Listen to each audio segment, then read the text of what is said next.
Problema ngayon na ilang kababaihan sa isang barangay sa Kawayan City, Isabela ang nakawa ng underwear.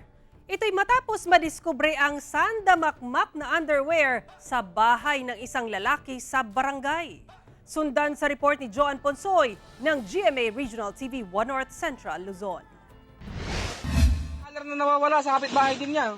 Naalarma umano ang mga kababaihan sa Barangay District 1, Kawayan City, Isabela dahil sa pagkawala ng kanilang mga underwear. Pero kamakailan lang, nasolusyonan na ang problema matapos matunton kung saan at sino ang nagnanakaw at nagtatago nito. Suspect ang isang lalaki na kapitbahay mismo ng mga biktima.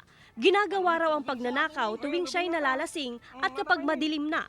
Mahigit 10, ma'am. Halos lahat ng kapitbahay niya. Ma'am, kinukuha pa rin daw niya, pumapasok. Sa banyo? Opo.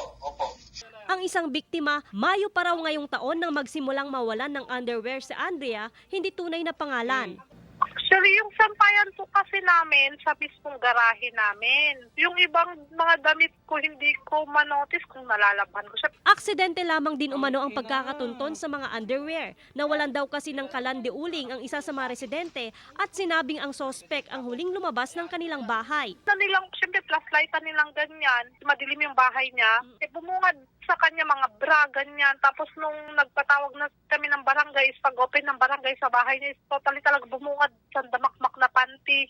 Unang-una pa nga doon is yung nakaibabaw yung bra ko, ma'am, may nadalaw. Aabot sa 2 sakong puno ng bra, panty, kasama na rin ang iba pang damit pang ibaba ang narecover sa bahay ng sospek na hiniling na rin na huwag pangalanan. Hindi na rin siya sinampahan ng kaso. In-interrogate po namin sa barangay. Trip lang naman daw niya, ma'am. Dami raw sa loob ng bahay niya, ma'am. Hinihigaan lang daw naman niya.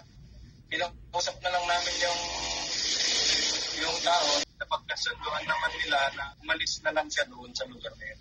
Nasa barangay hall ang mga na-recover na underwear.